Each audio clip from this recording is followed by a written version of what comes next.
Ya estamos en otoño y las aulas se han vuelto a llenar, los piojos vuelven a ser un problema. No en vano, 1 de cada 4 progenitores españoles cree que tener piojos afecta emocionalmente a sus hijos. Saludamos ya al doctor Julio Maset, es médico de CINFA. Buenos días, doctor. Ahora que ya estamos en otoño y las aulas se han vuelto a llenar, los piojos vuelven a ser un problema. No en vano, 1 de cada 4 progenitores españoles cree que tener piojos afecta emocionalmente a sus hijos. Saludamos ya al doctor Julio Maset, es médico de CINFA. Buenos días, doctor. Buenos días. Hola, buenos días. ¿Por qué se propagan con tanta facilidad los piojos en las cabezas de los niños y de algunos adultos? Bueno, lo habitual en los niños es que tengan un juego muy cercano, es un juego social donde son muy curiosos, las cabezas se juntan y el piojo se transmite precisamente por ese contacto. Y también son muy tendentes a compartir elementos pues, como gorras, diademas. Por lo tanto, ese es el principal motivo por el que los niños y niñas tienen tantas posibilidades de contagio. Pero, ¿no es cierto que se propaguen por una higiene deficiente, entonces? En absoluto. De hecho, ese es uno de los mayores mitos, pensar que el piojo va al pelo sucio y hace que se genere vergüenza y que por lo tanto los padres y madres pues a veces no comuniquen que sus niños o niñas tienen piojos. Pero el piojo va tanto al pelo limpio como al pelo sucio. Por lo tanto, la higiene no tiene nada que ver. Doctor, ¿y cuáles son los síntomas que nos deben hacer sospechar de la presencia de esos pequeños insectos? Bueno, cuando vemos que uno de nuestros hijos o hijas se rasca continuamente, sobre todo detrás de las orejas y en la nuca, y a veces se hacen pequeñas lesiones por rascados. Si vemos que se rasca muy a menudo, entonces lo que tenemos que hacer es comprar una alendra en la farmacia, que es un peine con las púas muy juntas, con las puntas redondeadas, mojar el pelo y a partir de ahí pues revisarles para ver si los tienen o no los tienen. ¿Los progenitores deberían notificar al colegio que sus hijos presentan la infestación? Eso sería lo más lógico, es decir, a todos nos gustaría que nos avisaran si hay piojos en el colegio o donde estén haciendo sus extraescolares, precisamente para poder revisar a nuestros hijos. Lo que ocurre es que esa vergüenza, precisamente por ese mito que comentabas del pelo sucio, hace que muchas veces no lo comuniquen. Por lo tanto, debemos perder esa vergüenza. El piojo no tiene nada que ver con la higiene y deberíamos informar que es la forma mejor para poder diagnosticarlo rápido y cortar esa propagación. Pero ha mencionado antes que los piojos tienen capacidad para saltar o volar de unas cabezas a otras. ¿No es así? No, ese es otro de los falsos mitos que hay, ¿no? Parece que hay que dejarles un espacio, ni que estuviéramos en la época COVID, ¿no? El piojo solamente se contagia por contacto directo, cabeza con cabeza, por ese juego tan cercano, o por compartir elementos como gorras, diademas, bufandas. Por lo tanto, el piojo no salta y podemos acercarnos sin problemas que no nos vamos a infestar. Claro, entonces, toda la familia no debe tratarse en caso de que un miembro esté infestado. Ese es otro de los grandes errores. Normalmente cuando se descubre piojos en un niño o una niña, empieza a caer a litros la loción pediculicida en toda la familia y es un error porque eso genera resistencias. Lo que hay que hacer es tratar al niño o niña o al adulto que está infestado y el resto de la familia, si no tiene piojos, lo que puede hacer es utilizar un repelente que va a hacer que sea menos posible o menos probable que se contagie, pero no tiene que ver con el pediculicida. El pediculicida solo cuando ya constatamos que hay piojos. Claro, en todo caso, no hay que intercambiar elementos como toallas o, por ejemplo, peines, horquillas, coleteros, todo lo que entre en contacto con el pelo.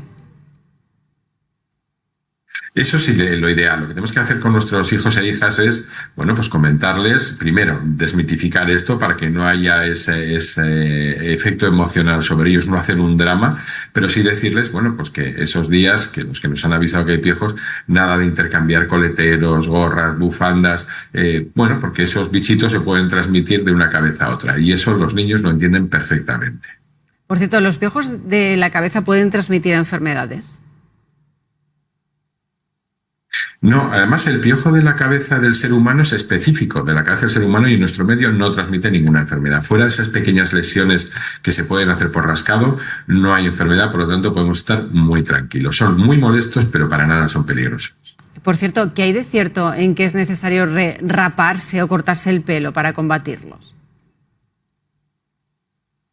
Bueno, ese es otro de los mitos que hay que desterrar. Primero, cuando rapamos a un niño o una niña, lo que estamos haciendo es señalarlo, estamos estigmatizándolo y de ahí, pues esos problemas emocionales. Además, no tiene ningún sentido porque el piojo va a la raíz del pelo, que es la zona más cercana al cuero cabelludo donde pica, no va a las puntas. Por lo tanto, rapar no va a tener ningún efecto más allá de provocar un trauma en ese niño o en esa niña. Por cierto, ¿el aceite de oliva o la vaselina son útiles para eliminarlos o es una creencia equivocada? Bueno, hay también muchos mitos falsos sobre vaselinas, aceites. Parece como que el piojo se va a resbalar por el hecho de poner vaselina o aceite, nada más lejos. No lo mata y tampoco contribuye a eliminarlo. Incluso hay remedios que se comparten por internet, algunos como utilizar alcohol o incluso queroseno, que son altamente irritantes y tóxicos. Son todos remedios que pueden ser peligrosos y no está demostrado que funcionen. Lo mejor es ir a la farmacia, pedir un pediculicida y ese sí que va a funcionar. Uno de los principales lugares de contagio de los piojos son las piscinas. Pues ese es otro de los mitos a desterrar. Parece que cuando un niño o una niña con piojo se mete en el agua, como que el piojo se va a quedar flotando y el pobre nadador que viene detrás se lo va a llevar consigo. Eso no es así. El piojo, cuando nos metemos en el agua, si hay piojo, se aferra todavía con más fuerza al pelo, cierra los orificios por donde respira y es capaz de permanecer agarrado dentro del agua hasta 4 horas. Por lo tanto, si un niño o una niña tiene piojos, o un adulto tiene piojos, por el hecho de meterse en la piscina, no se van a quedar flotando. ¿Qué medidas preventivas podemos tomar para mantenerlos a raya, doctor? ¿Hay algún repelente además que se pueda usar? Yo creo que la principal medida preventiva es avisar, es decir, cuando aparecen piojos, avisar al colegio, que además anonimiza muy bien la comunicación, simplemente comenta que puede haber piojos en la clase, revisemos a nuestros hijos, y luego, en aquellos que no tienen piojos, lo que podemos utilizar es un repelente con el resto de la familia, el pediculicida para matar los piojos, y los repelentes que existen y que se pueden adquirir en farmacia nos sirven para dificultar adquirir estos bichitos. Y ya una vez que los tenemos, ¿el primer paso tiene que ser siempre el uso de la alendrera con el cabello húmedo?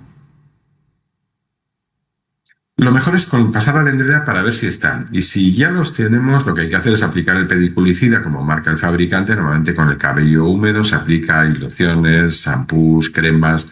Dejar actuar el tiempo que indica el fabricante, luego lavar con un champú neutro y dejar secar sin secador, porque el secador puede inactivar esa sustancia que queda residual que nos interesa que quede ahí.